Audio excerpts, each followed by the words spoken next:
সবাই শান্তিপূর্ণভাবে উৎসবমুখর পরিবেশের মাধ্যমে আমরা আমাদের নির্বাচনটিকে শেষ করতে চাই।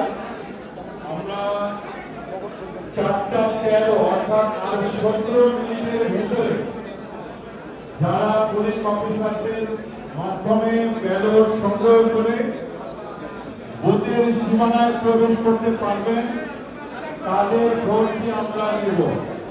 তবে সময় কালক্ষেপণ না করে যারা বাইরে ঘোরাফেরা করছেন বা পরিকল্পনা করছেন বা আড্ডা দিচ্ছেন তাদের দৃষ্টি আকর্ষণ করছি তারা ভিতরে প্রবেশ করুন।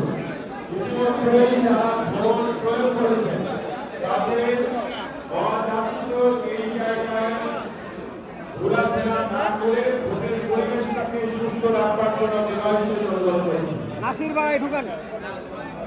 ওকে।